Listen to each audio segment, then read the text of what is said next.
ॐ श्रुतिस्मृतिपुराणानाम् आलयं करुणालयं नमामि भगवत्पादं शङ्करं लोकशङ्करं शङ्करं शङ्कराचार्यं केशवं बादरायणं सूत्रभाष्यकृतौ वन्दे भगवन्तः पुनः पुनः निधये सर्वविद्यानां विजशे भवरोगिणां गुरवे सर्वलोकानां दक्षिणामूर्तये नमः। ॐ सहना भवतु सहनौ भुनक्तु सह वीर्यङ्करवावहै तेजस्विनावधीतमस्तु मा विद्विषावहै।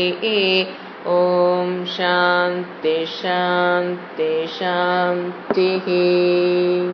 நாரத பக்தி சூத்ராணி.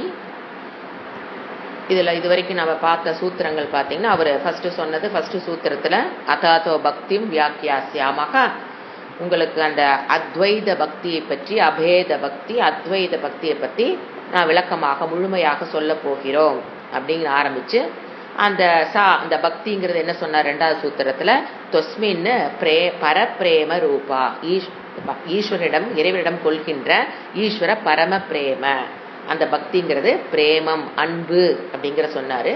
அப்புறம் அமிர்த, அதனுடைய பலனாக அத்வைத பக்தியினுடைய பலன் அமிர்தத்துவம், மரணமில்லா பெருவாழ்வை அடைவது, அதுதான் அதனுடைய பலனை சொல்லி முடிச்சுட்டாரு. அதுக்கப்புறம் என்ன சொல்றாரு, அதை பெற்ற அப்துவா, இந்த அத்வைத பக்தி அல்லது அத்வைத ஞானம், இதை பெற்றால் அப்துவான டு அப்டைன், அதை பெற்றால் சித்தக பவதி அமிர்தக பவதி திருப்தக பவதி. அதனுடைய பலனை 3 ஸ்லோகங்கள்ல சொன்னாரு, 4, 5, 6. அடுத்தது எத் பிராப்பிய, எத் லப்துவானாலும் அடைதல் தான், எத் பிராப்பியனாலும் அடைதல் தான். அடைதல் என்பது அறிதல்ங்கிறது தான். அடுத்த ஸ்லோகத்துல எத்து ஞாத்துவான்னு போடுவார். அடைதல் என்பது அறிதல் என்பது இங்கு அடைதல். அப்ப அடுத்த என்ன சொன்னாரு, கிஞ்சித்து ந வாஞ்சதி, இந்த ஞானத்தை அடைந்தவன் ந சோச்சதி ந துவேஷ்டி, யாரையும் வெறுப்பதில்லை, ந ரமத்தே உற்சாகி பவதி. அடுத்த சூத்திரத்துல எதை அறிந்தால் மத்தக பவதி ஸ்தப்தக பவதி ஆத்ம ராமக பவதி. இதெல்லாம் அந்த அத்வைத ஞானம் அத்வைத பக்தியை அடைந்ததனுடைய பலனை சொன்னாரு. அடுத்தது அவர் என்ன சொன்னார், அடுத்து சா, அந்த அத்வைத பக்தி தான் ஃபெமினைன் ஜெண்டர். அப்ப அந்த ப்ரோனம் சாங்கிறது அத்வைத பக்தி. ந காமயமானா நிரோத ரூபத்வாத், அந்த அத்வைத பக்தினா என்ன, அதை எப்படி டிஃபைன் பண்ணலாம், நிரோத ரூபத்வாத், அது எப்படிப்பட்ட தன்மையுடையது, நிவ்ருத்தி, கர்ம நிவ்ருத்தி, நிவ்ருத்தி மார்க்கம், நிவ்ருத்தின ஆத்மா அகர்த்தான்னு அறிகிற அந்த தன்மையை உடையது நிரோத ரூபத்வாத், வித்வத் சந்நியாச ரூபத்வாத், அப்படி புரிஞ்சுக்கணும். ஏன்னா அத்வைத பக்தினா என்ன, வித்வத் சந்நியாச ரூபம். அது வித்வத் சந்நியாசி கிரகஸ்தாவாகவும் இருக்கலாம், சந்நியாச ஆசிரமத்தில் இருக்கலாம். ஆனா வித்வத் சந்நியாச ரூபம் தான் என்ன டிஃபைன் பண்ணாரு, அத்வைத பக்தி இஸ் ஈக்குவல் டு நிரோத ரூபத்வாத். அதுக்கப்புறம் என்ன சொன்னாரு, அந்த நிரோதம்னு என்னன்னு விளக்குறாரு, நிரோதஸ்து லோக வேத வியாபார நியாசக. அது என்னது, லோகம்னு லௌகிக்க விஷயங்கள், வேதத்தில் சொல்லப்பட்ட காமிய கர்மங்கள் நித்திய கர்ணை, இது எல்லாத்தையும் என்னது நியாசக அப்படிங்கிறது என்னது, நியாசம்னா விடுதல் அப்படின்னு என்ன அர்த்தம், ஆத்மா அகர்த்தா என்று தெரிந்து இந்த கர்மத்தை ஆத்மா செய்வதில்லைன்னு விடுதல் புரிஞ்சுக்கணும். கர்மத்தை செய்யாம இருக்குது சும்மா உட்கார்ந்துருக்கு பேரு இது கிடையாது, அத்வைத பக்திங்கிறது கிடையாது.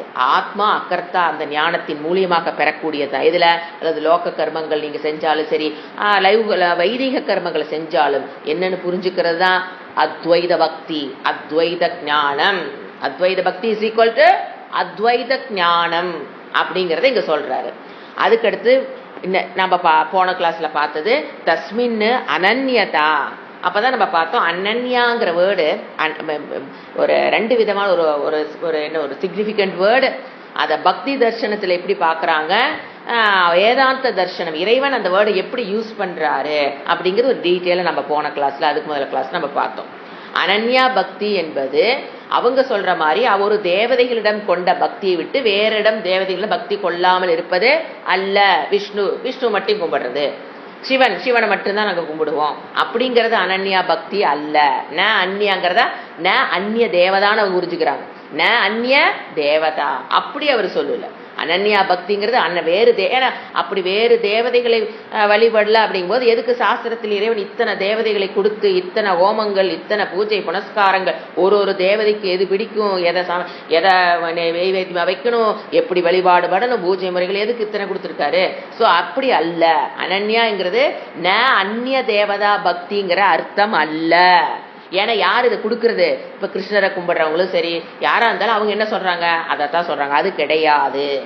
ஏன்னா சாஸ்திரத்தில் இவ்வளவு தேவதைகள் வழிபாடு கர்ம காண்டத்தில் சொல்லப்பட்டதெல்லாம் அவங்க பிரகாரம் போனோம்னா அனர்த்தமாகிவிடும்.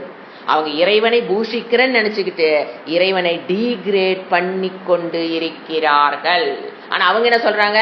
நாங்க இறைவனை பூஷிக்கிறோம், எங்களை போல் இறைவனை வாழ்த்துவதற்கு வழிபடுவதற்கு ஆள் இல்லைன்னு அவங்க நினைச்சுக்கிறாங்க. உண்மையில் அவங்க பண்றது என்னன்னா they are degrading பகவான். ஏன்னா சர்வவியாபி இதுக்கெல்லாம் என்ன டெஃபினிஷன் கொடுக்க முடியும்? விஷ்ணு மட்டும்தான் கும்பிடுறேன் அப்படின்னா சிவன் அவங்க என்ன நினைக்கிறாங்க? எங்க கடவுள் மட்டும்தான் மோட்சத்தை கொடுக்க முடியும், நீங்க எங்க கடவுளுக்கு வந்தா மற்ற கடவுளை எதுக்கு நீங்க வழிபடுறீங்க? இந்த மாதிரி கேள்விகள் கேட்பது, அதாவது ஃபண்டமெண்டலிஸ்டிக் அப்ரோச் இருந்தால் நாம we should avoid those people. Fundamentalistic approach இருந்ததுன்னா we should avoid. அவங்க எங்கேயோ இருந்துட்டு போறாங்க. we should escape from those people. ஏன்னா அவங்க தவறான அனன்யாங்கிற வேர்ட தப்பா புரிந்து கொண்டு குருடன் அவங்க பின்னால போனா என்ன ஆகும்? ஒரு குருடனால் வழி நடத்தி செல்லப்பட்ட குருடர்களை ஏன்னா நாம குருடர், விஷயத்தை பொறுத்த வரைக்கும் நான் குருடி. அப்போ என்னை வழிநடத்தி செல்பவரும் குருடரா இருந்தால் என்ன நடக்குமோ அது கண்டிப்பாக நடக்கும். அது அனன்யா பக்திங்கிறத நம்ம பார்த்தோம். இப்ப அடுத்தது தஸ்மின் அனன்யதா தத் விரோதிஷு உதாசீனம். நீ என்ன பண்ணு, அந்த மாதிரி பக்தி தர்சனத்தோடு ஃபண்டமெண்டலிஸ்டிக் அப்ரோச்சோட இருக்கிற பீப்புளை நீ என்ன பண்ணிரு? உதாசீனம். அதை நம்ம என்ன ஔதாசீனம் உதாசீனம். அதை நம்ம என்ன பண்ண அவங்கள கண்டுக்க கூடாதுன்னு அர்த்தம். நம்ம லோக்கல் லாங்குவேஜ் சொன்னா அவங்கள எல்லாம் கண்டுக்காதீங்க, அவங்க எப்படியோ போயிட்டு இருக்கட்டும். அதை போய் உட்காந்து ஆர்குமெண்ட் பண்ணி அது இப்படியா அப்படியா இறைவனே முடியாம தான் விட்டுட்டாரு. இப்ப நாம யாரு போய் அவங்கள கரெக்ட் பண்றதுக்கு? வேண்டாம். உதாசீன தயாச்சங்கிறது போன மந்திரத்திலிருந்து கண்டினியூஷன். அந்த கடைசி வேர்டு இருக்கு பாருங்க, 9வது மந்திரத்துல கடைசி வேர்டு சேங்கிறது அண்டு போன மந்திர சூத்திரத்தோட கனெக்ட் பண்ணி புரிந்து கொள்ள வேண்டும். இப்ப அடுத்தது நம்ம பார்க்கறது இன்னைக்கு பார்க்க வேண்டியது 10வது சூத்திரம். என்ன சொல்றாரு? அந்யாஸ்ரயானாம் தியாக அனன்யதா. எப்படி பிடிக்கிறத? அந்யாஸ்ரயானாம் தியாக அனன்யதா. அந்யாஸ்ரயானாம் அந்நிய ஆஸ்ரயம். ஆஸ்ரயம் என்ன? சார்ந்து. அந்நிய வேறு. அந்நிய ஆஸ்ரயானாம் தியாக அதை விட்டு விடுதல். தியாகம் என்ன? விட்டு விடுதல். அனன்யதா. அனன்யதான என்ன? அந்நிய ஆசிரியத்தை விட்டு விடுதல். இவ்வளவுதான் மீனிங். டைரக்ட் மீனிங் என்ன பாருங்க, அந்நிய ஆசிரயானாம் அப்படின்னா புளூரல். ஆசிரயானாம்ங்கிறது புளூரல் காமிக்குது. வேறு ஆசிரியத்து இருப்பதை தியாக விட்டு விடுதல் தான் அனன்யதா. நீங்க சொல்ற மாதிரி ஒரு தேவதையை கும்பிடணும் மற்ற தேவதையில கும்பிடுறதுங்கிறது கிடையாது அப்படிங்கிறத மறுபடியும் அடுத்த சூத்திரத்துல நாரதர் விளக்குகிறார். இப்போ அந்நிய தமிழ் மீனிங் பாத்தீங்கன்னா அந்நிய மற்ற புகலிடங்களை ஒரு சுவாமிஜி எழுதியிருக்காரு. மற்ற புகலிடங்களை துறந்து மீனிங் இறைவனையே கதியாக கொண்டிருப்பது, ஈஸ்வர தத்துவத்தை கதியாக கொண்டிருப்பது. தேவதைகள் அல்ல, ஈஸ்வர தத்துவம் இறைவனை. மற்ற புகலிடங்கள் ஆசிரியம் சார்ந்து இருத்தல், அத புகலிடம். அந்த மற்ற அந்நியங்கிறத மற்ற ஆசிரியாம் புகலிடங்களை தியாகம் துறந்து இறைவனையே கதியாக கொண்டிருப்பது அனன்யதா. அதுதான் இந்த சூத்திரத்தினுடைய நேரடியான மீனிங். அதாவது வேறு இடத்தில் சார்ந்திருப்பது அப்படிங்கிறது எப்படி நாம புரிஞ்சுக்கலாம்னு பாத்தீங்கன்னா, அதாவது நாம நம்மளுடைய பீஸ், செக்யூரிட்டி, ஹாப்பி, போன கிளாஸ் இதான் முடிச்சோம். பீஸ் மன அமைதி, செக்யூரிட்டி பாதுகாப்பு, ஹாப்பினஸ் சந்தோஷம். இதுக்காக வேண்டி நம்ம என்ன பண்ணிட்டு இருக்கிறோம், நாரதர் எதை நெகேட் பண்றார். For peace, security and happiness. நம்ம யார் எங்க சார்ந்து இருக்கிறோம்? ஒரு எப்படி உலகத்தை சார்ந்து ஒரு மனிதன் வாழ்கின்றான். எதை தேடுறான்? உலகத்தில் அமைதியையும் பாதுகாப்பையும் சந்தோஷத்தையும் ஒரு மனிதன் நார்மலாக உலகத்தில் தேடுகிறானா இல்லையா? உலகம் நாங்க கல்லு மண்ணு நினைக்கூடாது. உலகத்தில் இருக்கிற மக்கள், குடும்பத்தில் இருக்கிற உறுப்பினர்கள், கணவன் மனைவியிடமும் மனைவி கணவனும் என்னதுதான் என்ன தேடுறோம்? நம்ம கணவன் மனைவியிடம் என்ன தேடுறான்? Peace, security, happiness. மனைவி என்ன தேடுறா கணவனிடம்? அப்படி புரிஞ்சுக்கணும். உலகத்தில் தேடுறான் இங்க இருக்கிற உலகத்தை பார்க்கறது அல்ல. நான் அடுத்த என்னை தவிர்த்து அனாத்மா வேற யாரா இருந்தாலும் என்னதான்? பிரபஞ்சம்னு புரிஞ்சுக்கணும். இந்த என்னை தவிர இந்த சரீரம் என்னதா? பிரபஞ்சத்துக்கு உட்பட்டது. நான் என் சரீரத்தையும் சார்ந்திருக்கிறேன் பாருங்க. என்னுடைய அமைதிக்கு, பாதுகாப்புக்கு, சந்தோஷத்துக்கு ஃபர்ஸ்ட் நான் என் சரீரத்தை சார்ந்திருக்கிறேன். அதே உலகம், பிரபஞ்சம். அங்கிருந்து ஸ்டார்ட் ஆகும். அதுக்கப்புறம் என்னை விட்டு வெளியில் இருக்கிற கணவன் மனைவி குழந்தைகள் வீடு இதெல்லாம் சொத்து பத்து இது எல்லாத்தையும் என்ன நான் பண்ணி வச்சிருக்கிறேன். இப்படித்தான் எல்லாரும் வாழ்றோம். ஒரு நிமிஷம் சிந்திச்சு பாருங்க. இந்த உலகம், இந்த சரீரம் சத்விகாரத்துக்கு சொல்லவே தேவையில்லை. பாஷ்யம் படிக்கிறேன் அப்படின்னா சரீரத்தை பத்தி திருப்பி சொல்லவே தேவையில்லை. அது 6 விதமான மாற்றத்துக்கு உட்பட்டது. அது அனித்தியமான ஒன்று.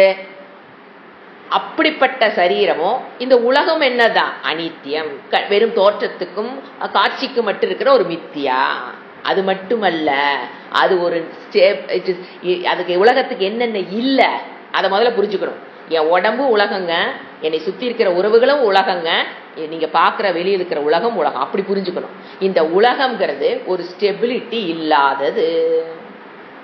அப்படிதான் உலகம்னு எதை தெரிஞ்சுக்கணும்? என்னுடைய பாடி, நான் பாக்குற மற்ற பாடிஸ், உறவுகள், அப்புறம் தெரியாதவங்க வெளியில் இருக்கிறது, கல்லு மண்ணு வீடு மலை காடு எல்லாமே உலகம். அந்த உலகம் பிரபஞ்சம்னு பேர். அதுக்கு தான் பஞ்சபூதேன கிருத்தம். பஞ்சபூதேன கிருத்தம். எது எது ஆயிருக்கோ அதெல்லாம் பிரபஞ்சம். அந்த பஞ்சபூதேன கிருத்தம் ஆனது, பஞ்சபூதங்களால் செய்யப்பட்ட இந்த உடம்பு எல்லாமே ஸ்டெபிலிட்டிங்கிறது கிடையாது. It is not a stable one. அப்புறம் ஒரு நிரந்தரம், அது நிரந்தரமானது கிடையாது. அப்புறம் அதுல என்ன கிடையாது? ஒரு ரியாலிட்டி, அது என்ன சொல்றது? உண்மைத்தன்மைங்கிறத எதுக்கும் கிடையாது. உண்மைத்தன்மைங்கிறது கிடையாது, நிரந்தரமானதும் கிடையாது, பாதுகாப்பு அற்றது. முதல்ல அதை புரிஞ்சுக்கணும். இந்த சரீரம்ங்கிறது என்னது? பாதுகாப்பு அற்றது. உலகமா வெளியில பாக்குற சரீரம் என்னதான்? பாதுகாப்பு அற்றது. நாம என்ன பண்றோம்? இந்த ஒரு ஸ்டெபிலிட்டி இல்லாத, ஒரு ரியாலிட்டி இல்லாத, அப்புறம் ஒரு செக்யூரிட்டி இல்லாத ஒரு வஸ்துவிட ஒரு எது உலகத்திடம் மனிதன் எதை எதிர்பார்க்கிறான்? Security, peace, happiness. எப்படிங்க கிடைக்கும்? சிந்திச்சு பார்க்கணும். எதுவுமே இல்லாத ஒண்ணுகிட்ட போய் இத்தனை நம்ம எதிர்பார்த்து உட்கார்ந்து அதுதான் ஆசிரியம். புரிஞ்சுக்கலாம். எதுக்கு ஆசிரியம்? For peace, security and happiness. நாம என்ன பண்ற? ஆசிரியம் சார்ந்திருக்கிறோம். எதுவுமே இல்லாத, ஒரு ஸ்டெபிலிட்டி இல்லாத, ஒரு உண்மைத்தன்மை இல்லாத, ஒரு பாதுகாப்பு கொடுக்க இயலா பாதுகாப்பு. அதுக்கு பாதுகாப்பு கொடுக்கறக்கே இன்னொரு ஆள் வேணும். அப்படிப்பட்ட ஒரு விஷயத்திடம் நாம என்ன பண்ணி வச்சிருக்கிறோம்? ஆசிரியம். இது ஜெனரல் அஜ்ஞானியுடைய நிலைமை. அதனாலதான் எதுவும் கிடைக்கிறது இல்லை. கிடைச்சா கிடைக்கிற மாதிரி இருக்குது, கொஞ்ச நாள் அது காணாம போய். எது கிடைக்கும்? கொஞ்சம் டெம்பரரியா ஏதாவது கிடைக்கிற மாதிரி கிடைக்குது. அதுல ஏமாந்து நம்ம போயிட்டே இருக்கிறோம். உலகம் டெம்பரரி எதை கொடுக்குது? பீஸ கொடுக்குற மாதிரி தோணும், ஒரு சந்தோஷத்தை கொடுக்குற மாதிரி காமிக்கும். எஸ், கணவனாகட்டும் குடும்பமாகட்டும் சந்தோஷத்தை கொடுக்குற மாதிரி காமிக்கும் உலகம். ஹாப்பினஸ், சந்தோஷத்தை கொடுக்குற மாதிரியும், ஒரு நிரந்தரமானதை போலவும், ஒரு செக்யூரிட்டி, பாதுகாப்பை குடும்பம் கணவன் கொடுக்குற மாதிரி காமிக்கும். But it is not permanent.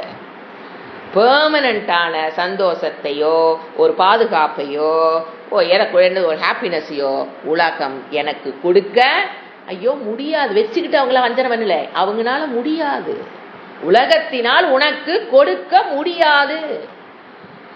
என்ன தப்பு நடக்குது? நாம கொடுக்க முடியாத ஒரு விஷயத்திட்ட போய் என்ன பண்ணிட்டு இருக்கிறோம்? நொய்யு உட்கார்ந்துருக்கிறோம். இதை நல்லா புரிஞ்சுக்கணும் ஃபர்ஸ்ட். அப்புறம் தான் நாரதர் என்ன சொல்றாரு? இந்த அத்வைத பக்தி அவர் விளக்குறார். அத்வைத ஞானம் என்ன பண்ணும்? இந்த ஞானத்தை நீ பெற்றுவிட்டால், அத்வைத ஞானம் அத்வைத பக்திங்கிறது ஆத்ம ஞானம், பிரம்ம ஞானம், அதன் மூலியமா கிடைக்கக்கூடிய மோட்சம். அது என்ன கொடுக்குனா அந்நிய ஆசிரத்தை என்ன பண்ண, அந்நிய ஆசிரியாம் தியாக, உன்னை என்ன பண்ண வைக்கும்?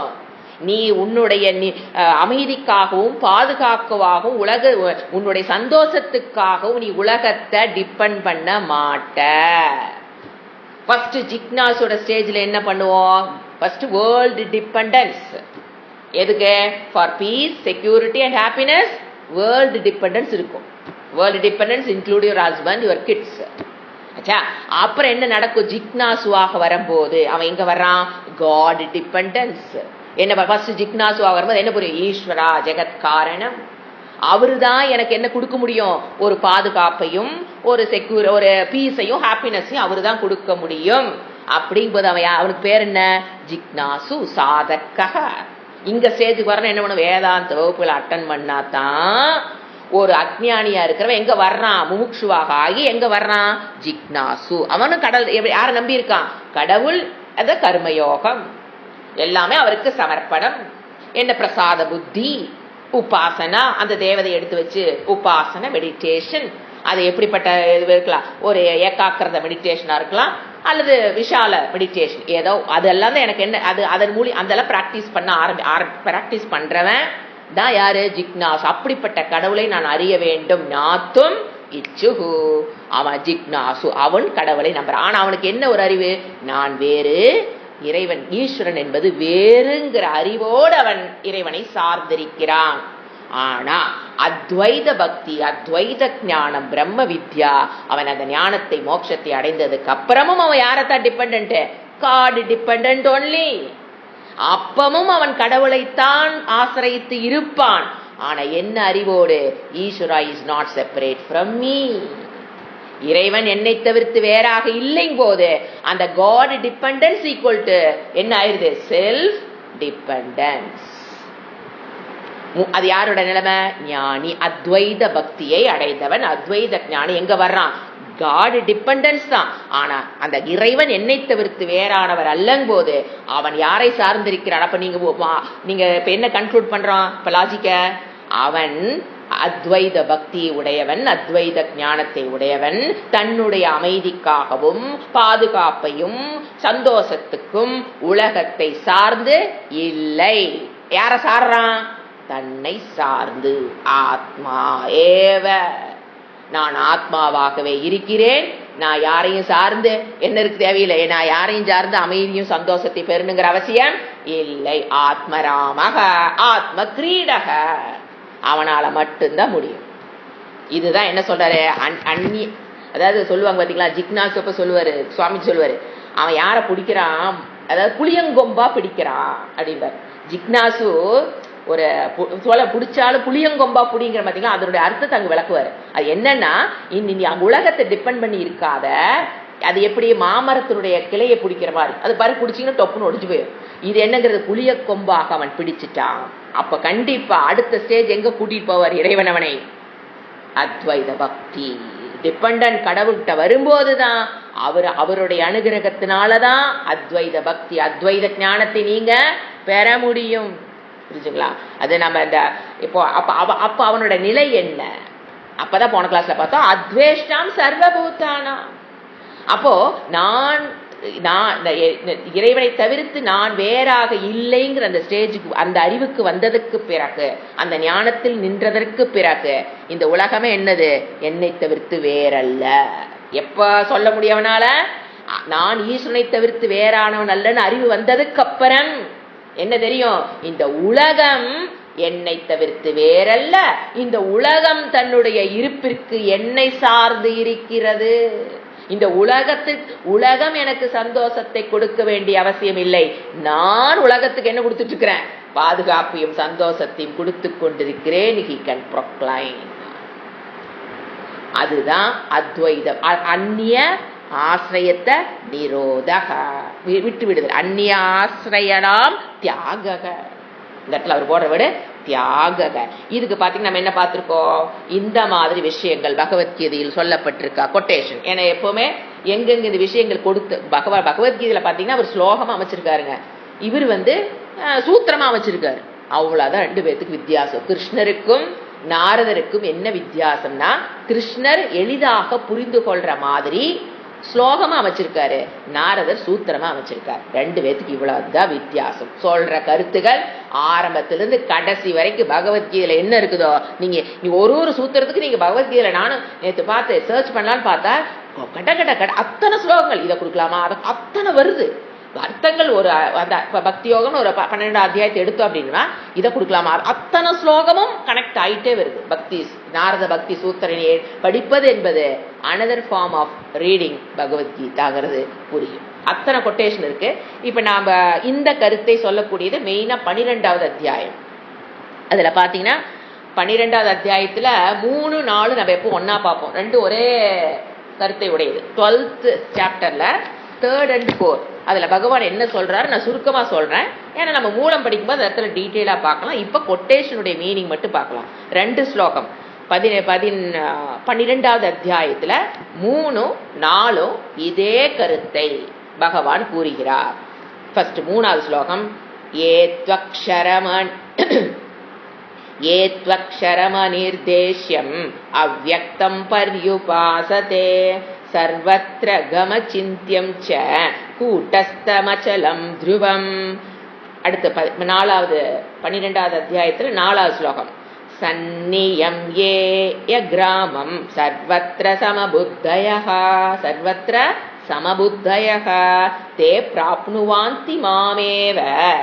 எங்க அடைறாங்க, மாமேவ சர்வபூத ஹிதேரதாக.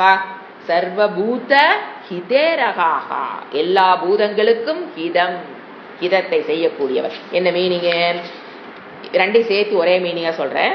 இந்திரிய கிராமம்னா இந்திரியங்களுடைய கூட்டத்தை அவன் என்ன பண்றான், ஃபர்ஸ்ட் அவன் எப்படி அதை அடைஞ்சான், அது கிரமம் சொல்றாரு. முதல்ல இந்திரிய கூட்டம், கிராமம்னா கூட்டம்னு அர்த்தம். 10 இந்திரியங்களை புரிஞ்சுக்கணும். இந்திரிய கூட்டத்தை, அது ஞானேந்திரியமா இருந்தாலும் சரிங்க, கர்மேந்திரியமா இருந்தாலும் சரி, அந்த கூட்டத்தை அடக்கி சந்நியம்ய அப்படின்னா நன்கு தன் கட்டுக்குள் கொண்டு வந்து, ஃபர்ஸ்ட் ஸ்டெப் சந்நியம்ய. அடுத்தது சர்வத்ர சமபுத்தயக. 2வது என்னது, சர்வத்ர என்ன பண்றான், சமபுத்தி. எப்படி, இந்த நம்ம சொல்ல பார்த்தீங்களா, கிரமத்தின் மூலியமாக இங்கு இருப்பது அனைத்தும் என்னை தவிர்த்து வேறல்ல. ஃபர்ஸ்ட் இங்க இருப்பதெல்லாம் ஈஷாவாஸ்யம் இதம் சர்வம் தான் புரியும். அதுக்கப்புறம் என்ன புரியும், நான் ஈஸ்வரிடமிருந்து வேறுபட்டவில்லைன்னு போது என்னது, நான் இங்க இருப்பது அனைத்தும் என்னை தவிர்த்து வேறல்ல. அதுதான் சர்வத்ர சமபுத்தயா. அடுத்தது சர்வபூத ஹிதேரதாக. அப்ப அவன் என்ன பண்ணுவான், இங்க இருப்பது அனைத்தும் என்னை தவிர்த்து வேறல்லனா தன்னுடைய சரீரத்தை எப்படி பாதுகாக்கணும்னு நினைப்பானோ. எனக்கு உதாரணம் கொடுக்கணும், அப்படிதான் சொல்ல முடியும். எப்ப இந்த சரீரம் நான் எடுத்துக்கும் போது இந்த சரீரத்துக்கு நம்ம எவ்வளவு பாதுகாப்பு கொடுக்கிறோம், எவ்வளவு அழகுபடுத்திக் கொள்கிறோம். ஏன், அது என்னது, அது நான், என்னதுங்கிறத விட அது நான். அந்த உணர்வு டுவர்ட்ஸ் உலகம் வரும், ஏன், அனைத்தும் என்னை தவிர்த்து வேறல்ல, இந்த சரீரம் என்னை தவிர்த்து வேறல்லங்க போது இந்த சரீரம், ஏன்னா எப்படி அவனோட ஆட்டிடியூட் ஆஃப் மைண்ட் எப்படி இருக்குன்னு கேட்டீங்கன்னா, உதாரணம் கொடுக்குறேன். நான் இந்த சரீரம் நானுங்க போது இந்த சரீரத்துக்கு என்ன அன்பு உங்களுக்கு, என்ன பாதுகாப்பு, என்ன அன்பு உங்களுக்கு நீங்க அந்த சரீரத்தை கொடுக்குறீங்க, என்ன ப்ரொடெக்ஷன் பண்றீங்க, அதே மாதிரி உலகத்தை ப்ரொடெக்ட் பண்ணவும் அன்பு காட்டவும் அவரால் முடியும். மற்ற வாய் பொழந்துதான் பார்க்க முடியும். ஆனா என்ன நடக்குது இவருக்குள்ளேயும் தெரியாது. வாயை பொழந்து வாயை பொழந்து எல்லாம் பார்ப்பானு. ஆனா உண்மை என்ன, ஏன் அவனால அப்படி இருக்கும்போது, நீ உன்னுடைய சரீரம் உண்ணுதுங்க போது நீ எப்படி நான் எடுத்துக்கும் போது அந்த சரீரத்தை எப்படி பாதுகாக்கிறாயோ, எவ்வளவு அன்பு செலுத்துகிறாயோ, அதுதான் லாஜிக்கு. அவன் உலகமே நான் எடுத்ததுக்கு அப்புறம், தெரிஞ்சதுக்கு அப்புறம், எடுத்ததுக்கு இல்ல தெரிந்ததற்கு அப்புறம், இந்த உலகமே நான் தெரிஞ்சதுக்கு அப்புறம் நீ இந்த சரீரம் இருக்கிற அந்த அன்பு அவன் எங்க காமிப்பான், உலகத்திடம் அன்பு காட்ட முடியும், பாதுகாக்க முடியும். யாரை எங்க நம்ம சரீரத்தை வெறுத்துருமே, ஒரு காலே இல்லாம ஒரு சரீரம் ஒருத்தனுக்கு இறைவனுக்கு கிடைச்சாலும் அவன் சரீரத்தை வெறுக்கிறான்னு என்ன, வெறுப்புங்கிறது வரக்கு வாய்ப்பே இல்லை. நோ துவேஷ்டி, நோ காங்ஷதி, நோ வேஸ்ட். எது வெறுப்பும் கிடையாது, அது ஒரு ஸ்டேஜ் வரும். எது உலகம் என்னை தவிர்த்து வேறல்ல. அதை என்ன சொல்றாரு, சர்வபூத். அதனாலதான் என்ன பண்ண முடியுது, எல்லா பூதங்களுக்கும் நன்மையை சோபாவமாக அவனால் எப்படி பண்ண முடியுதுன்னா, நான் என்னை தவிர்த்து இந்த உலகம் வேறு அல்லங்கிற அந்த ஞானம் தான் என்ன கொடுக்குது, சர்வபூத ஹிதம்.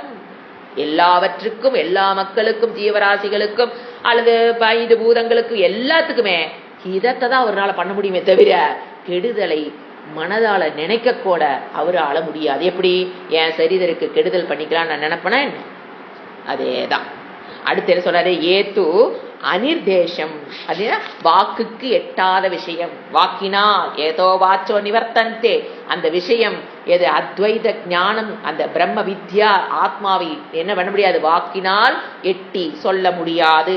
அவ்யக்தம், அவ்யக்தம்னா கண்களால் காண முடியாது. அவ்யக்தம்னா என தோன்றானையில் இருக்கல, கண்ணுக்கு எட்டாதது. அச்சிந்தியம், மனதினால் அதை எட்டி பிடிக்க முடியாது. அச்சிந்தியம், unqualified mind cannot understand. அடுத்தது கூட்டஸ்தம். அது எப்படிப்பட்டதாமா, கூட்டஸ்தம்னாங்க இந்த பிரபஞ்சத்துக்கு ஆதாரம். கூட்டஸ்தம்னா ஆதாரமாக, எது இந்த பிரபஞ்சத்துக்கே அது ஆதாரமாக இருக்குது. அச்சலம், அது அசைவற்றது. துருவம், சாஸ்வதமானது. அதனுடைய ஆத்மாவுடைய தன்மையே, பிரம்மத்துடைய தன்மையை அவர் சொல்லிக்கிட்டே வராது. துருவம், சர்வத்திர எங்கும் வியாபித்திருப்பது. அக்ஷரே நிர்குணம். அக்ஷரம்னா அழிவற்றது. ஏன் அது அழிவற்றது? இப்ப பாருங்க, அக்ஷரேங்கிற வேர்டுக்கு அழிவற்றதுன்னு தானே கொடுக்கணும். ஆனா என்ன நம்ம புரிச்சுக்கணும் அட்வான்ஸ்டு ஸ்டூடெண்ட்ஸ், நிர்குணம். நிர்குணத்வாத், அது அழிவுக்கு உட்பட்டது. நிர்குணத்வாத் நிர்விகாரத்வாத் விநாசினஹா. புரிஞ்சுங்களா? நிர்குணத்வாத் நிர்விகாரத்வாத், நிர்குணம் இல்லாததுனால அது என்ன கிடையாது, அதுக்கு மாற்றங்கள் கிடையாதது. நிர்குணத்வாத் நிர்விகாரத்வாத் சாஸ்வதஹா அவிநாசி. அந்த அக்ஷரே பர்யுபாசத்தே, அந்த நிர்குண பிரம்மத்தை உபாசிக்கிறார்களோ. நிர்குண பிரம்மத்தை எப்படிங்க தியானம் பண்றது? உபாசனை மீன்ஸ் தியானம். அப்படின்னு எப்படி உபாசிக்கிறது? நிர்குண பிரம்மத்தை எப்படிங்க? நிதித்தியாசனம். சகுண பிரம்ம உபாசனை என்ன? ஒரு தேவதையை எடுத்து வச்சு நீங்க உபாசனை பண்ணீங்கன்னா அதுக்கு பேர் குணத்தோடு கூடிய பிரம்மம். அதை நீங்க உபாசனை பண்ணலாம், மெடிடேஷன் பண்ணா ஓகே. நிர்குண பிரம்மத்தை எப்படிங்க உபாசனை பண்ண? குணமே இல்லாத ஒரு விஷயத்த எப்படி உபாசனை பண்றது? தட் இஸ் நிதித்தியாசனம். வேதாந்த வகுப்புகளில் பிரம்ம தத்துவத்தை பற்றி என்ன சொல்லுதோ அதை என்ன பண்றது? Dwelling in the subject matter. எப்ப அதிலிருந்து நான் நழுவுறனோ அப்ப பண்றக்கு பேர் நிதித்தியாசனம். த்ரூ அவுட் த டே அகம் பிரம்மாஸ்மி சொல்றதல்ல. எப்பப்ப நான் அதுல இருந்து நழுவிட்டு வரனோ அப்ப திருப்பி கொண்டால் குடிச்சு வைக்கிறது பேர் என்னது? நிதித்தியாசனம். வச்சுக்கலாம். அந்த பர்யுபாசத்தை, நிர்குண பிரம்மத்தை உபாசிக்கிறானோ, நிதித்தியாசனம் அத்வைத பக்தியை தான் கிருஷ்ணர் இங்கு கூறுகிறார். கனெக்டிங் நாரதா இத சொல்றாரு. நிர்குண பிரம்ம உபாசனம் என்ன? அத்வைத பக்தி, அத்வைத ஞானம். நிர்குண பிரம்மம்னா என்னங்க? அத்வைத ஞானம். வித்வத் சந்நியாசம், என்ன வேர்டு வேணா போடுங்க. வித்வத் சந்நியாசம், அத்வைத ஞானம், அத்வைத பக்தி தான் இங்க என்ன சொல்றாரு இறைவன் சொல்றது? அக்ஷரே பர்யுபாசத்தே. அந்த ஒரு வேர்டு அக்ஷரே, நிர்குண பிரம்மத்தை அவன் உபாசிக்கிறான்ங்கிறது என்ன அர்த்தம்? அத்வைத பக்தி, லாங்குவேஜ் ஆஃப் நாரத பிரகாரம் அத்வைத ஞானம், மோக்ஷம் எல்லாம் தான். பாஸ்தே மாமேவ பிராப்னுவந்தி, அவர்கள் என்னையே அடைகிறார்கள். இதுதான் அத்வைத பக்தியை பத்தி அத்வைத ஞானத்தில் கிருஷ்ணர் கூறுகின்ற இடம். மெயினா 12ஆம் அத்தியாயத்தில் நீங்க எந்த ஸ்லோகம் எடுத்தாலும் நம்ம நாரதரோட இங்க கனெக்ட் பண்ணலாம். எல்லா ஸ்லோகமே கனெக்ட் ஆகுது. சோ அடுத்தது நம்ம அடுத்த ஸ்லோகத்துக்கு போலாம். மந்திரம் சாரி.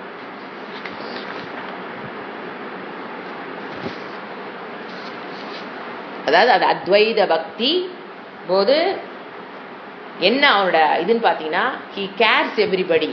அத்வைத பக்தி, அத்வைத ஞானத்துக்கு வந்தவன் he cares the world. The world means அவனோட பாடியும் சரி, குடும்ப உறுப்பினர்களும் சரி, வெளியில இருக்கவங்களும் சரி, அந்த மாதிரி புரிஞ்சுக்கணும். he cares for the people around him, no doubt in that. he will do help. அவங்களுக்கு அவர்களை கவனித்துக் கொள்வான். கேர் எடுத்துக்கிறது. ரெண்டாவது, அவங்களிடம் அன்போடு இருக்க அவங்களுக்கு உதவி செய்யறது. கேர் எடுக்கிறது, உதவி செய்யறது, அன்போடு இருக்கிறது எல்லாமே நடைபெறும். ஆனா எதுக்காக இந்த இதோட இருப்பான்? எதை? தன்னுடைய நிம்மதிக்காக, சந்தோஷத்துக்காக அவர் உலகத்தை சார்ந்து இருக்க மாட்டான். அது பாடி, வீட்டுல ஃபேமிலி மெம்பர்ஸ், உலகம், அப்படி புரிஞ்சுக்கணும். அப்பதான் கிளீனா புரியும். சோ நம்மளுடைய உடம்பா இருந்தாலும் அவன் என்ன பண்ணுவான்? ஹி வில் கேர், பாதுகாத்துக் கொள்வான். குடும்ப உறுப்பினரிடம் பாதுகாத்துக் கொள்வான், அன்புடன் இருக்க முடியும், வேணுங்கிற உதவி எல்லாம் செய்வான். ஆனா தன்னுடைய நிம்மதியை, சந்தோஷத்தை, பாதுகாப்பை அந்த மக்களிடமோ, தன்னுடைய சரீரத்திடமோ, அல்லது உறவினர்களிடமோ, ஃபேமிலி மெம்பர்ஸிடமோ டிபெண்டன்ஸ், சார்ந்து, ஆசிரியம், சான்ஸ்கிரிட்ல போட்டீங்கன்னா ஆசிரியம், அவன் அதை சார்ந்து. இதுதான் அவருடைய attitude of a ஞானி, அத்வைத பக்தா. ஓகே, இதுதான் சாஸ்திரம் சொல்லு. You cannot depend. உண்மை அதுதான். எதையுமே கொடுக்க முடியாத ஒரு விஷயத்துல போய் என்ன பண்ணிட்டு இருக்காத, சார்ந்துட்டு இருக்காத. துக்கத்துக்கு காரணம் உன்னுடைய சார்பு, உலகம் அல்ல. என்னுடைய துக்கத்துக்கு யாரு காரணம்? என்னுடைய சார்பு தான் காரணம், உலகம். அதனால கொடுக்க முடியாது, கொடுக்கறது இல்லை. ஆனா நாம என்ன பண்ணிட்டு இருக்கிறோம்? ஏங்கிட்டு இருக்கிறோம். இதனாலதான் பிரச்சனை. சோ எதை ஃபர்ஸ்ட் ரிலே பண்ணணும்? lean on God, don't lean on in the world. அதான் சொல்றாரு, லீன் பண்றது என்ன? சார்ந்து இருக்கக்கூடாது. சரிங்களா? ஓகே, அடுத்தது இப்ப நீங்க 12வது அத்தியாயத்துல பாத்தீங்கன்னா ஒரு ஷார்ட்டா, ஏன்னா அது ஃபுல்லா இந்த அத்வைத பக்தி, அத்வைத ஞானமே இருக்கிறனால அதை ஷார்ட்டா நம்ம ஒரு 12வது அத்தியாயத்தினுடைய ஒரு பேர்ட் வியூ கொடுக்குறேன். அப்ப உங்களுக்கு இது கொடுக்கும்போது, உங்களுக்கு கொட்டேஷன் கொடுக்கும்போது புரியும். ஏன்னா ஃபுல்லா நம்ம 12வது அத்தியாயத்தை படிச்சுட்டு இங்க வந்திருந்தோம்னா சூப்பரா புரியும். இப்ப நம்ம படிக்காதனால நான் ஒரு 12வது அத்தியாயத்துல இறைவன் என்ன சொல்றாரு அப்படிங்கிற ஒரு பேர்ட் வியூ, மொத்தம் 5 பாயிண்ட் சொல்றாருங்க அவரு. 12வது அத்தியாயம்னாவே 5 பாயிண்ட். ஃபர்ஸ்ட் என்ன சொல்றாரு? அதாவது இது சொல்றாரு 5 levels ஆஃப் பக்தி. எங்க இதை விட்டுருங்க, நாரத பக்தி சூத்திராணி போல நாம இப்போ பகவத்கீதைக்கு போறோம். 12வது அத்தியாயத்துக்குள்ள போறோம், கன்ஃபியூஸ் ஆகக்கூடாது. அங்க இறைவன் 5 விதமான லெவல்ஸ் ஆஃப் பக்திய அழகா கொடுத்திருக்கார். ஃபர்ஸ்ட் கர்மயோகம்ங்கிற ஒரு பக்தி, அவர் யூஸ் பண்றது கர்மயோகம்ங்கிறது பக்தி. அந்த கர்மயோக பக்தியை 2 ஸ்டெப்ல கொடுத்திருக்காரு. மொத்தம் 5 ஸ்டெப்புங்க. அதை நீங்க 3ஆவும் பிரிச்சுக்கலாம், 5ஆவும் பிரிச்சுக்கலாம். இப்ப 3ஆ பிரிக்கும் போது கர்மயோகத்துல 2 வரும். இப்ப கர்மயோகத்துல ஃபர்ஸ்ட் என்ன சொல்றாரு? சகாம பிரதான கர்மயோகம். ஃபர்ஸ்ட் ஸ்டெப் என்ன? அவர் 12வது அத்தியாயத்தில் கொடுக்கிற ஃபர்ஸ்ட் ஸ்டெப் என்ன? சகாம அப்படின்னா மனதில் ஆசையுடன் பண்ற கர்மம் பிரதானமா, கர்மயோக பிரதானமா பண்றது. மனதில் ஆசை இருக்கவனுக்கு, எனக்கு இது வேணும், அது வேணும், இது அடையணும், அதை அடையணும். சக்காம, சக்காம, விருப்பு, விருப்பு, ஆசை ஓட கர்மத்தை பண்றது. ஆனா கர்மயோகமா பண்றது ஒரே ஒரு மாற்றம் மட்டும்தான். வித்து ஆசையோட கர்மத்தை பண்றது, ஆனா கர்மயோக புத்தியோட, என்னது ஈஸ்வர அர்ப்பணா புத்தியோட பண்றது ஃபர்ஸ்ட் ஸ்டெப். 5 லெவல் ஆஃப் பக்தி. திஸ் இஸ் பக்தி. கர்மயோகம் இஸ் பக்தி. அதுல கர்மயோகத்தை 2ஆ பிரிச்சுறாரு. ஒண்ணு, உனக்கு மனதுல என்ன சக்காம கர்ம பிரதான கர்மயோகம், அதாவது சக்காம பிரதான கர்மயோகம் ஃபர்ஸ்ட். அடுத்தது அதை பண்ண அவன் get in to the next level. Automatically நடக்குங்க. இது நாம ஃபோர்ஸ் பண்ணி இங்கிருந்து நாம இங்க வந்துட்டோமா நடக்கிறது அல்ல. நீங்க அப்படி பண்ண உங்களுக்கு மனதில் தோன்றுகின்ற ஆசைக்குட்பட்ட கர்மங்களை கர்மயோகமா பண்ண வேதாந்த வகுப்புகள் கூட போக எங்கிருந்து எங்க வருவீங்க? நிஷ்காம பிரதான கர்மயோகம். எங்க வருவோம்? நிஷ்காமம் என்ன? ஆசை இல்லாமல் நிஷ்காம பிரதான கர்மயோகம். அவன் தான் யாரு? ஜிக்னாசு. ஃபர்ஸ்ட் லெவல்ல சொன்னவன் பேர் என்ன? கர்மயோகி. அவனுக்கு பேரு சாஸ்திரத்துல இறைவன் கொடுக்கறதுக்கு பகவத்கீதை அவனுக்கு தான் என்ன பேர் கொடுப்பாரு? கர்மயோகியும் பாரு. 2வது லெவல் எங்க வர்றான்? நிஷ்காம பிரதான கர்மயோகம். அதே கர்மயோகம் தான், பட் நிஷ்காம பிரதானம். அங்க முதல்ல சக்காம பிரதானம். எனக்கு இது வேணும், அது வேணும், அதுக்காக நான் செய்யற கர்மயோகம் பண்ணு. அப்படிங்கும் போது நீங்க எங்க வந்துட்டீங்க? படி இறக்கு ஃபர்ஸ்ட் ஸ்டெப் ஏறியாச்சு. செகண்ட் ஸ்டெப் என்ன படி? நிஷ்காம பிரதான கர்மயோகம். அது என்னது? யாரு பண்றது? அவனுக்கு பேர் என்ன? ஜிக்னாசு. ஃபர்ஸ்ட் சொன்னனுக்கு பேரு கர்மயோகி. ரெண்டாவது பண்றவனுக்கு பேரு ஜிக்னாசு. அடுத்து மூணாவது ஸ்டெப் இஷ்டா தியான ரூப உபாசனா. இஷ்ட தேவதா அல்லது இஷ்டா தேவதையினுடைய தியானம். மூணாவது ஸ்டெப் என்ன பண்ணணுங்கிறாரு? இஷ்ட தேவதையினுடைய ரூப உபாசனா, உபாசனை பண்ணணும். மூணாவது ஸ்டெப் அவர் சொல்றாரு. உபாசனையில ஃபர்ஸ்ட் எதை எடுத்துக்கிறான்? இஷ்ட தேவதை. உங்களுக்கு என்ன தேவதை பிடிக்குதோ அதை வச்சு உபாசனைங்கிறது மூணாவது ஸ்டெப். இது 12வது அத்தியாயத்தில் பகவான் கூறுகிற பக்தியினுடைய படிகள், ஸ்டெப்ஸ். அப்ப அடுத்த இஷ்ட தேவதைக்கு அடுத்து என்ன வரும்? விஸ்வரூப தியானம். விஸ்வரூப தர்சனம்னே இருக்கு. அதெல்லாம் என்னது? விஷால என்ன சொல்றது, விஷால தியானம் சொல்ற பாத்தீங்களா? அது ஃபர்ஸ்ட் ஒரு தேவதையை வச்சு தியானம் பண்றது. அதுக்கப்புறம் ரெண்டாவது ஸ்டெப் எங்க வரா? விஷாலம். விஷால தியான ரூப உபாசனா. ஃபர்ஸ்ட் இஷ்ட தேவதா தியான ரூப உபாசனா. நாலாவது விஸ்வரூப தியான ரூப உபாசனா. This is the fourth step. First ரெண்டும் கர்மயோகம், தேர்ட் அண்ட் ஃபோர்த் என்னது? உபாசனா. இது கிரமம். அடுத்தது அஞ்சாவது தான் எங்க வர்றான்? நிர்குண பிரம்ம விசார ரூப, நாட் தியான ரூப. நிர்குண பிரம்ம விசார ரூப ஞான யோகம். புரியுதுங்களா? 5 ஸ்டெப் கரெக்டா சொல்ல திருப்பி. ஏன்னா 12வது படிச்சிருந்தோம், இது நமக்கு அப்படியே ஃப்ளோ ஈஸியா வரும். படிக்காதனால கொஞ்சம் 12வது திங்க் பண்றோம். என்ன கொடுக்குறாங்க? ஃபர்ஸ்ட் சகாம பிரதான கர்மயோகம். அடுத்தது நிஷ்காம பிரதான கர்மயோகம். மூணாவது இஷ்ட தேவதா தியான ரூப உபாசனா. இஷ்ட தேவ தியான ரூப தியானம் பண்ணணும். தியானம், மெடிடேஷன் ஆஃப் உபாசனா. அடுத்தது விஸ்வரூப தியானம். விஸ்வரூப தியான ரூப உபாசனா. விஸ்வரூப தியான ரூப மெடிடேஷன் உபாசனா. அஞ்சாவது நிர்குண பிரம்மத்தை நீங்க என்ன பண்ண முடியாது? தியானம் எல்லாம் பண்ண முடியாது. நிர்குண பிரம்ம விசார ரூபம். நீங்க அஞ்சாவதுக்கு என்னதான் பண்ணியாகணும்? No meditation.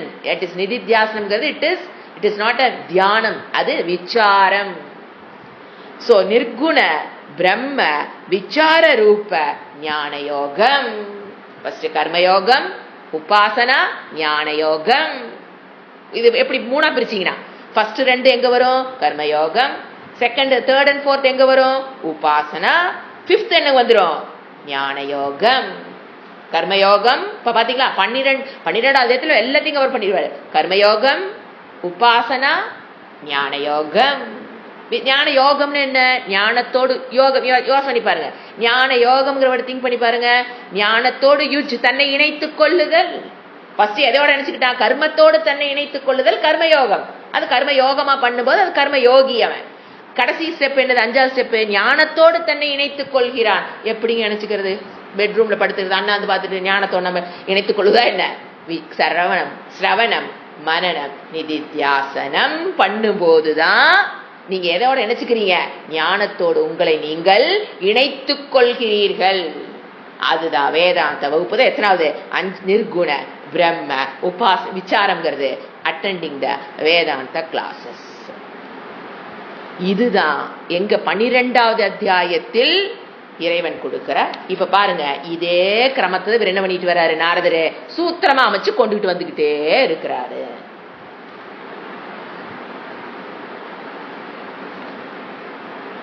ஓகே, அவர் என்ன சொல்றாரு அந்த இடத்துல பாத்தீங்கன்னா, 12வது அத்தியாயத்தை இன்னும் கொஞ்சம் விளக்கணும் பார்த்தா போயிட்டே இருக்கலாம். ஒரு இதுக்காக நான் சொல்றேன்.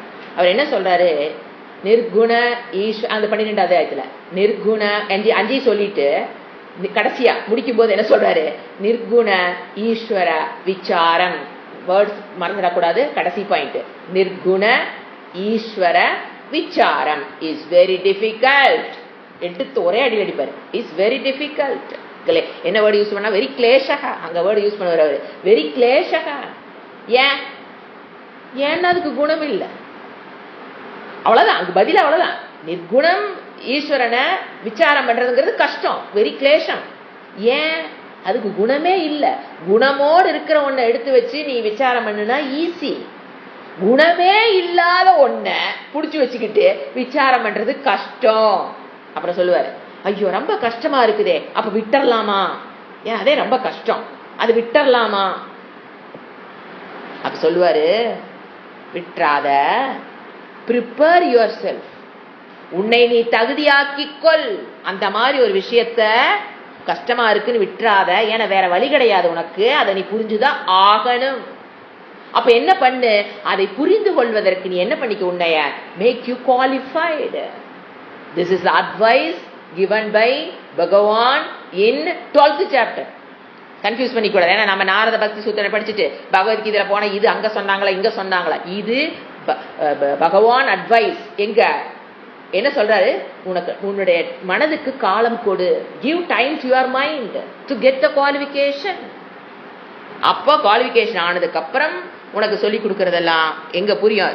குவாலிஃபிகேஷன் என்னங்க நமக்கு நல்லா தெரியும். நேத்தான பார்த்தோம், சத்துவகுண உச்சத்தை அடையணும், தட் இஸ் த குவாலிஃபிகேஷன். சத்துவகுணத்துக்கு வர்றது குவாலிஃபிகேஷன். எப்படி ரஜோகுணத்தை தமோகுணத்தை சத்துவகுணத்தால் வெல்லுதல் ஃபர்ஸ்ட் குவாலிஃபிகேஷன். அப்புறம் சத்துவகுணத்திலிருந்து கீழ்படியிலிருந்து மேல்படி போறதுங்கிறது குவாலிஃபிகேஷன். உச்சகட்ட எப்போ உன்னுடைய குவாலிஃபிகேஷன் முடிவு வருது, சத்துவகுணத்தை உச்சத்தை பெறுதல் குவாலிஃபிகேஷன் எண்ட். அதுக்கு மேல ஒண்ணும் பண்ண வேண்டாம். உச்சத்தை அடைந்ததுக்கு அப்புறம் அந்த யூ வில் கெட் த தர்மா. அத்தை எது பார்த்தோம் இல்லைங்களா, அதே தான் இங்க கனெக்ட் ஆகுது. என்ன தர்மா? வேதத்தை சொல்லி கொடுக்கறதே புரிகிற நிலை உனக்கு ஏற்படும். அந்த தர்மம் அமையும், சொல்லி கொடுக்கறது புரியும். இப்ப இது நீ என்ன பண்ணிக்கோ, குவாலிஃபிகேஷன் பண்ணிக்கோ. ஏன்னா வேற வழி இல்லைங்க. கஷ்டம் ஒத்துக்குவாரு, கஷ்டம், ஆனா குவாலிஃபிகேஷனை வளர்த்துக்கோ, ஏன்னா வேற வழி கிடையாது. அப்பத்தான் நீ எங்கிருந்து எங்க வர முடியும், துவைத பக்தியிலிருந்து அத்வைத பக்திக்கு நீ வர முடியும். பேத ஞானத்திலிருந்து அபேத ஞானத்துக்கு வர முடியும்.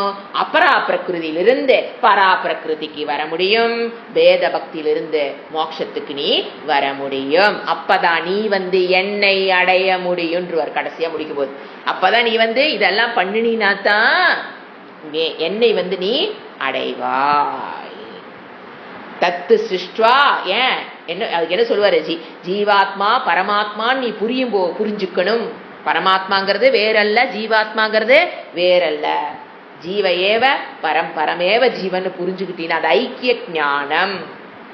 அந்த ஞானம் தான் உனக்கு எதை கொடுக்கும், மோட்சம்னு சொல்லி அந்த அத்தியாயத்தை முடிப்பாரு. ஓகே, அப்ப அவன் அர்ஜுனன் கேட்பான், ஏங்க இதுல யாராவது வெற்றி கொண்டவர்கள் யாராவது இருக்கிறாங்களா?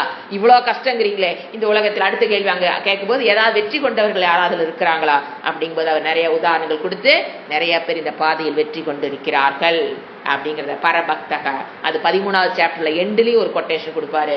12வது ஸ்லோகத்திலையும் இது கொட்டேஷன் கொடுத்து அவர் முடிப்பாரு.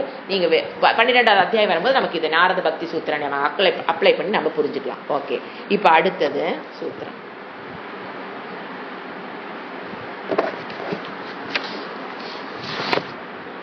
அனன்ய பக்தங்கிறது என்னது, ஈஸ்வர மாத்திர ஆசிரிய.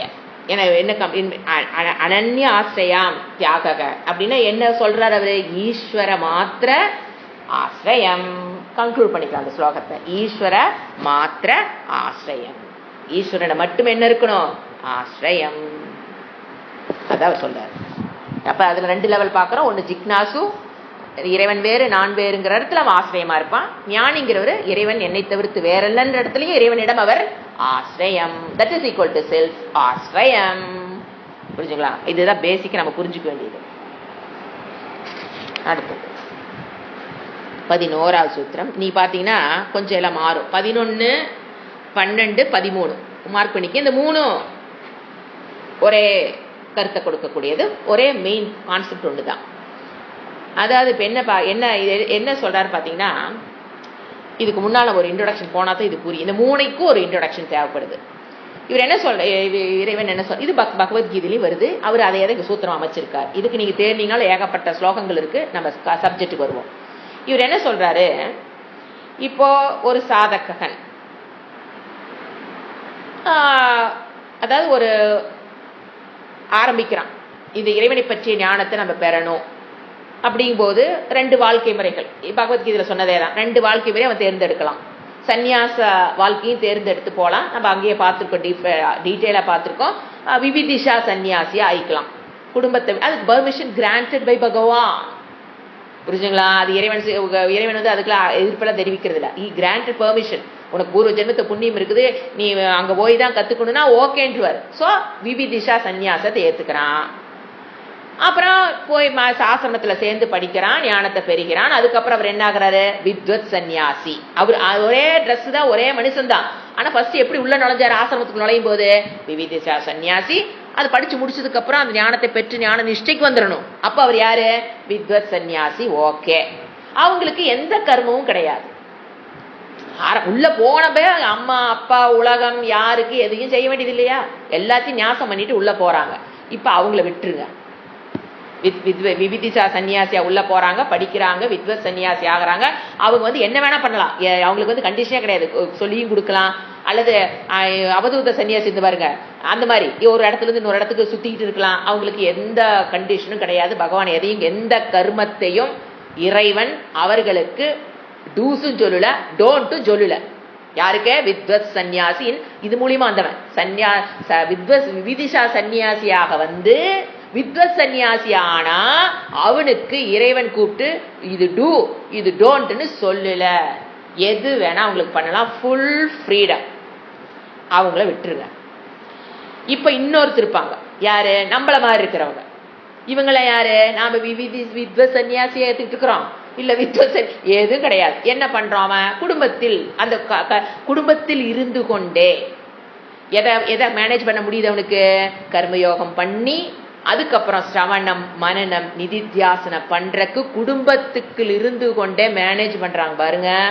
உண்மையிலே சன்னியாசி விட அவங்க கிரேட்.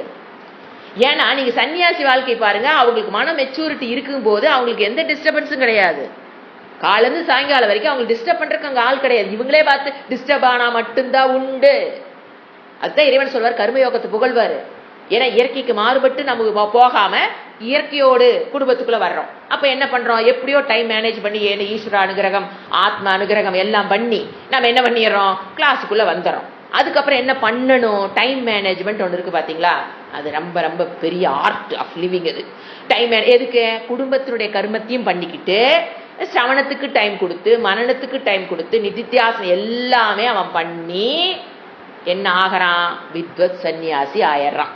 ஏன்னா எங்க இருக்கிறான்? வீட்டுல. புரிஞ்சுங்களா? ரெண்டு பேத்துக்கும். ஒருத்தர் விவிதிஷா சன்னியாசத்தை ஏத்து போயிட்டாரு. அவருக்கு டூஸும் கிடையாது டோன்ஸும் கிடையாது. எப்படி வேணா பரிவிராட் சன்னியாசி அவங்களுக்கு பேரு. பரிவிராட்னாங்க ஒரு இடத்துல இருக்க மாட்டாங்க. 3 நாளைக்கு மேல ஒரு இடத்துல இருக்க மாட்டாங்க. ஒரு வாரத்துக்கு மேல ஒரு இடத்துல இருக்க மாட்டாங்க. அப்புறம் அடுத்த வேர்டு இப்படி அப்படி இருக்கிறாங்க. இல்ல ஒரு இடத்துல ஆசிரமத்தை போட்டு உட்காந்து தயானந்தர் மாதிரி 2000 சன்னியாசி ஒருவருக்குள்ள இருக்கிறாங்க. எப்படி வேணா அவங்க இருக்கலாம். அவங்களுக்கு நோ கண்டிஷன். சரி, வாட் அபவுட் நம்மள? அதாவது என்னது? கிரகஸ்த ஆசிரமத்தில் இருந்து கொண்டு எப்படியோ டைம் மேனேஜ்மெண்ட் பண்ணி சிரவணமும் பண்ணி, ஏன்னா அது அவங்களால முடியாம தான் வெளியே போயிருக்காங்க. அதனாலதான் சொன்னேன், அவங்களால முடியாம போனதை நம்ம என்ன பண்ணி காமிக்கிறோம்? சாதிக்கிறோம். அதனாலதான் மேனேஜ்மெண்ட் தெரிஞ்சுங்கிற ஒரு வேர்டு ஆட் பண்றது. எப்படியோ டைம் மேனேஜ்மெண்ட் பண்ணி சிரவணம். ஏன்னா நிறைய பேர் நினைக்கிறது, நீங்களாம் இப்போ இன்வால்மெண்ட் அந்த குரூப்ல இருக்கிறீங்க அப்படின்னா நிறைய பேருக்கு என்ன தோணுதுன்னா, இவங்களுக்கெல்லாம் வேற வேலை இல்லை, இவங்களாம் ரொம்ப ஃப்ரீ, அதனால they spend more time on வேதாந்தம். கேட்கிற கேள்விக்கு பதில் சொல்றாங்க, எல்லாம் பண்றாங்க. நமக்கு வந்து ரொம்ப ரெஸ்பான்சிபிலிட்டி இருக்கு. அப்படி அல்ல. தயவு செஞ்சு புரிஞ்சுக்குங்க. ஒரு குரூப்ல ஆக்டிவ் பார்ட்டிசிபெண்டா இருக்கிறாங்க அப்படின்னா அவங்கள பொழப்பத்தவங்க அல்ல. நீங்க வந்து ரொம்ப சைலண்டா இருக்கிறீங்க அப்படிங்கறதுனால நீங்க ரொம்ப ரெஸ்பான்சிபிள் பர்சன், அவங்கள ரெஸ்பான்சிபிள் பர்சன் இல்லைன்னு புரிஞ்சுக்காதீங்க. ஏன்னா நிறைய பேத்துக்கு அந்த எண்ணம் ஓடிக்கொண்டிருக்கிறது. அது அப்படி அல்ல. அதனால நேத்து நான் மெசேஜ் பண்ணேன், அதாவது யாருக்கு இந்த வேல்யூ தெரியுதோ அவங்க டைம் கொடுத்துருவாங்க. அதைத்தான் சொன்னேன், டைம் மேனேஜ்மெண்ட்ங்கிற வார்த்தை திருப்பி திருப்பி சொல்றேன். ஏன்னா இது பாருங்க எப்படி ரிலேட் ஆகுது நம்ம குரூப்புக்கு, இதுக்கு எப்படி ரிலேட் ஆகுதுன்னு பாருங்க. இப்ப நாம என்ன பண்றோம்? டைம் மேனேஜ்மெண்ட் கண்டுபிடிச்சு, யாருனால முடியல? அந்த விவிதிஷா சன்னியாசனால முடியாத விஷயத்தை இவன் என்ன பண்றான்? டைம் மேனேஜ்மெண்ட் கண்டுபிடிச்சு அங்கேயே அவன் வெற்றி. எங்க? சிரவணத்துக்கும் மனனத்துக்கும் நிதித்தியாசனத்துக்கு நான் கர்மயோகத்தில், அதாவது வீட்டுக்குள்ள கிரகஸ்த ஆசிரமத்தில் இருந்து கொண்டே டைம் கண்டுபிடிக்கிறான் பாருங்க. Hats off to those people பாரு சுவாமிஜி. ஏன்னா அது ரொம்ப கஷ்டம். ஆனா அதை எப்படி ஈஸியா டைம் கண்டுபிடிச்சு அவங்க என்ன பண்றாங்க? வகுப்புகள் அட்டன் பண்ணி அது ப்ரொசீஜர் போயிட்டு கடைசியில் எங்க ஞானத்தை பெற்றாங்க. இப்ப பாத்தீங்கன்னா யாக்ஞவல்க்கு என்ன தெரியுங்களா பண்ணாரு, அவரை அவருக்கு ஞாபகப்படுத்தாம நம்மளால போக முடியாது. 2 ஒய்ஃப் சொல்லியிருக்கேன் அடிக்கடி. அவர் என்ன பண்ணாரு, ஞானத்தை பெற்றுட்டாரு. He find the time management பண்ணி 2 ஒய்ஃப் 1000 10,000 பசுக்கள் சொல்லி அத்தனை காடு அத்தனை பெரிய ஆள். அவரு எப்படியோ அதுக்குள்ள டைம் கண்டுபிடிச்சு என்ன பண்ணிட்டாரு, ஞானத்தை பெற்றுட்டாரு. ஆனா அவரால் எங்க போக முடியல, ஞான நிஷ்டைக்கு போக முடியல. அப்ப என்ன பண்ணிட்டாரு அவரு, அதுக்கு பேர் வித்வத் சன்னியாசி. நான் நிஷ்டத்துக்காக நான் போறேன் அப்படிங்கறக்கா அவர் என்ன பண்ணிட்டாரு, பரிவிராட் சன்னியாசி. அது அவங்களுக்கு அப்படி சொல்லுவோம், வித்வத் சன்னியாசி. ஞானத்தை பெற்றுட்டாரு, அந்த நிஷ்டைக்காக அவர் என்ன பண்ணாரு, 2 ஒய்ஃப் விட்டுட்டு போனாருங்கிறது. அப்படியும் போறவங்களும் இருக்காங்க. அப்ப அவங்க என்ன பண்ணும், உங்களுக்கு வீட்டுல இருந்த மனைவி பெர்மிஷன் கொடுத்தா போலாம், தாய் பெர்மிஷன், அந்த மாதிரி கண்டிஷன்ஸ் எல்லாம் இருக்குது. அப்புறம் அந்த சன்னியாசம் இயக்கும் போது அது வந்து ப்ராப்பர்லி ஒரு ஃபார்மலி எடுக்கணும். திடீர்னு அப்படியே விட்டுட்டு போறது அல்ல. இப்ப நீங்க ஞானத்தை பெற்றுட்டு ஞான நிஷ்டைக்காக நீங்க வெளியில போகணும்னு நீங்க முடிவு பண்ணீங்கன்னா just like that overnight pack பண்ணி வெளியில போறது அல்ல. There is a method, proper method for renunciation of karma. There is a method இருக்கு. அப்படியே ஓவர் நைட்ல கிளம்பி போறது அல்ல. There is a method for, ஏன்னா நீங்க என்ன பண்றீங்க, கர்மத்தை விடுறீங்க. அங்க ஒரு ப்ராப்பர் மெத்தட்ல தான் என்ன பண்ணிட்டு போகணும், ரினன்சியேஷன், குடும்பத்தை விட்டுட்டு போலாம். எப்படி, என்ன மெத்தடு நீங்க பாருங்க. ஒரு எக்ஸாம்பிள் சொல்ல பாருங்க. நீங்க கவர்மெண்ட் ஆபீஸ்ல வேலை செய்றீங்க, உங்களுக்கு வாலண்டரி ரிட்டைர்மெண்ட் நீங்க கேட்குறீங்க. ஓவர் நைட்ல எங்க வீட்டுக்கு வந்துடலாமாங்க? என்ன பண்ண சொல்லுவாங்க அவங்க, நீ வந்து டைம் கொடு, எங்களுக்கு 3 மாசம் டைம் கொடு, 2 மாசம் டைம் கொடு. இது ப்ராப்பர் இருக்கா? அதுதான் சொல்ல வந்த எக்ஸாம்பிள். ஒரு டைம் கொடுத்து அவங்க என்ன பண்ணுவாங்க, அதுக்குள்ள இன்னொரு ஆளை ரெடி பண்ணி கொடுத்துரு, இந்த சீட்ல வந்து உட்கார்றதுக்கு இங்க இருக்கிறவனை எவனோ ஒருத்த பொறுக்கி போட்டு அவன் அந்த வேலையெல்லாம் கத்துக்கிற மாதிரி நீ செஞ்சு அந்த சீட்ல அவனை உட்கார வச்சுட்டு நீ போ. இதாங்க தர்மம். ஓவர் நைட்ல ஓடி வர முடியுமா என்ன? அப்ப அந்த பொறுப்பெல்லாம் என்ன ஆகுது, அப்படியே ஃபைல் எல்லாம் வச்சுட்டு அப்படியே ஓவர் நைட் எல்லாம் தலை மேல இத்தனை ஃபைல் இருக்கும், அப்படியே விட்டு நாளையில இருந்து நான் வரலைனா இட் இஸ் நாட் ப்ராப்பர். அதே மாதிரிதான் நீங்க வீட்டுல ஞானத்தை பெற்று அதற்கப்புறம் பரிவிராட் சன்னியாசியை வித்வத் சன்னியாசி ஆகணும்னா என்ன இருக்குது, ஒரு ப்ராப்பர் மெத்தட் பிரகாரம் சன்னியாசம் வாங்கிட்டு போலாம். அந்த கேப்ல அதை புரிஞ்சுக்குங்க. ஆச்சா, அதை இப்போ அதுலயும் சன்னியாசம் வாங்காம ஞானத்தை பெற்றுட்டான், டைம் மேனேஜ் இன்னொருத்தர் இருக்கான். இதோட போறவங்க ஒரு குரூப், எது ஞானத்தை பெற்றுட்டு ஞான நிஷ்டைக்காக வீட்டு விட்டு வெளியில போறவங்க ஒரு குரூப். இன்னொரு குரூப் இருக்காங்க, அவங்க ஞான நிஷ்டைக்கும் டைம் மேனேஜ்மெண்ட் பண்ணி கண்டுபிடிச்சு கிரகஸ்தாலியே இருக்கிறவங்க. யோசனை பாரு, ஹூ இஸ் கிரேட். ஏன்னா ஞானத்தை பெறுதல், அதுக்கப்புறம் எங்க வர்றாங்க, அதோட போறதுல உண்டு. அதுக்கப்புறம் ஞான நிஷ்டையும் அவங்க எங்க பண்ண முடியுது, அவங்களால கிரகஸ்தாசிரமத்தில் இருந்து கொண்டே ஞான நிஷ்டைக்கு அவங்க டைம் மேனேஜ்மெண்ட் பண்றாங்க பாருங்க. Really they are the great people in this Vedantic line. அவங்க அளவு ஏன்னா ஞான நிஷ்டைக்கும் பாருங்க அவங்களுக்கு ரெஸ்பான்சிபிள் இருக்கும், இங்கேயும் இருக்கும், அங்கே அததான் என்ன சொல்றது, they are very great people சொல்றது.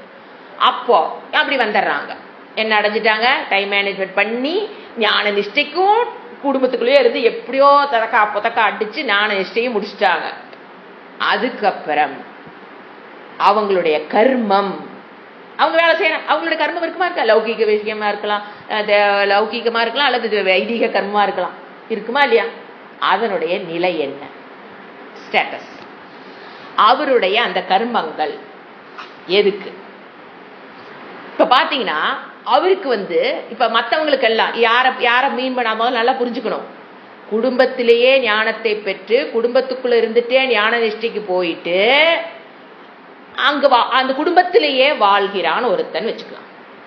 இப்போ அவனுக்கு இப்ப சன்னியாசி விட்டுருங்க, அவங்கதான் என்ன வேணா பண்ணிக்கலாம், எப்படி வேணா போய்க்கலாம், பிரச்சனை இல்லை. ஆனா இவங்களுக்கு இறைவன் அப்படி விடலை. நீ என்ன வேணா பண்ணிக்கோ, எப்படி வேணா பண்ணிக்கன்னு விடலை. இதுதான் டிஃபரன்ஸ் ரெண்டு பேர்த்துக்கும்.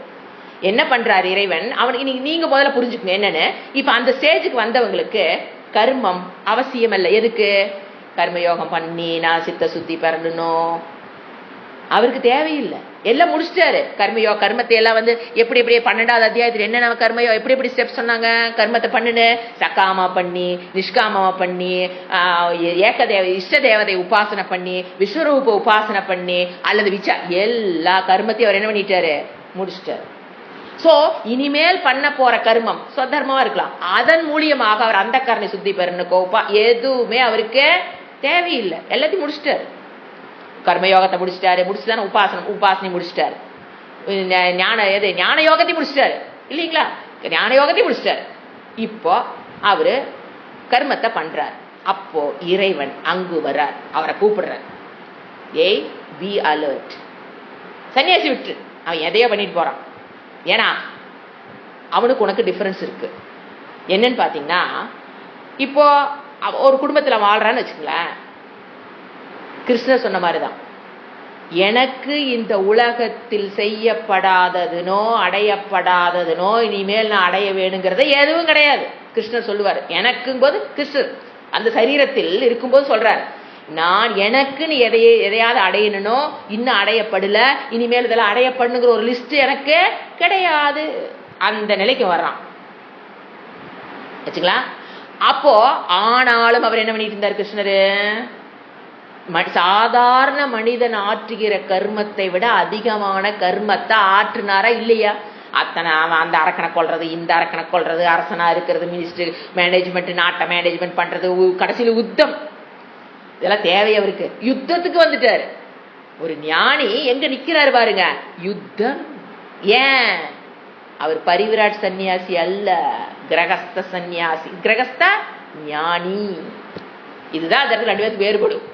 அதனால அவர் என்ன பண்ணாரு, ஏன் அப்படி அவர் சொல்லுவார், இந்த மாதிரி நான் எதுவுமே பண்ண வேண்டிய அவசியம் இல்லை, பகவத்கீதையில எதுவுமே நான் பண்ண வேண்டிய அவசியம் இல்லை, ஆனா என்ன பண்ணிட்டு இருக்கிறேன் நானு, கர்மத்தை பண்றேன்னா அர்ஜுனா ஏன் பண்றேன்? 3 காரணம் இருக்கு. அதான் இறைவன் கூப்பிடுவார். அந்த கிரகஸ்தா சன்னியாசி ஆசன் ஞானியை கூப்பிட்டு, பி அலர்ட், உனக்கு ஒரு 3 கண்டிஷன் விதிக்கிறாரு. அவர் 3க்காக கர்மத்தை பண்ணுவாரு. அது இறைவன் விதிச்சு அவர் பண்றது இல்ல. 1 லோக க்ஷேமார்த்தம், லோக ரக்ஷணார்த்தம். ஏன்னா அவர் ரோல் மாடலா இருப்பார் குடும்பத்துல. அவரே சும்மா இருந்தா கிருஷ்ணரே சும்மா படுத்திருந்தா உலகம் என்ன மக்கள் என்ன சொல்லுவாங்க, கிருஷ்ணரே சும்மா இருக்க, நீ ஏன் சும்மா நைட்டு கிடக்குற, பகவானே சும்மா படுத்திருக்காரு, நமக்கு எதுக்கு இத்தனை வேலை, நம்மளும் அதே மாதிரி ரோல் மாடல் ஆயிடுவார். பேட் ரோல் மாடல் ஆகி விடுவார் கிருஷ்ணர். எப்படி கிருஷ்ணர் பேட் ரோல் மாடல் ஃபார் அந்த பீப்புளுக்கு ஆனாரோ, அதை போலவே கிரகஸ்த ஆசிரமத்தில் இருக்கிற ஞான நிஷ்டையான ஞானி சும்மா கம்முன்னு உட்கார்ந்து இருந்தாருன்னா, he or she will be the bad role model for the family members and the neighbors, relations ஆயிடுவார். சோ அதனால அவர் என்ன விட மாட்டாரு, he will not be the bad role model. அப்ப எப்படி இருக்கணும், குட் ரோல் மாடல்.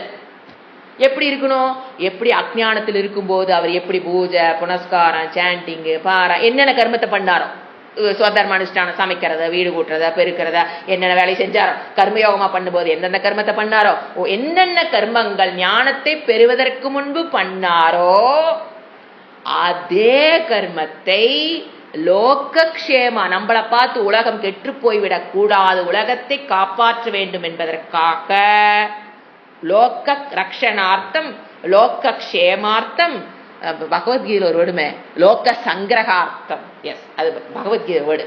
லோக சங்கிரக லோக எல்லாம் ஒரே மீனிங் தாங்க, வேர்ட்ஸ் மட்டும் மாறி, ஏன்னா கொஞ்சம் கொஞ்சம் டிஃபரன்ஸ் இருக்கு அதுல. லோக க்ஷேமார்த்தம் ரக்ஷணார்த்தம் பாதுகாக்கிறது, க்ஷேமார்த்தம் ரக்ஷணார்த்தம் சங்கிரகார்த்தம். என்ன பண்ணுவார் அவரு, கர்மத்தை பண்ணுவாரு. எப்படி கிருஷ்ணர் பண்ணினாரோ, நீங்க அவருக்கு உதாரணத்துக்கு எடுத்துக்கலாம், இவரும் பண்ணுவாரு. எதை போல, ஃபுல் டெடிகேஷன்.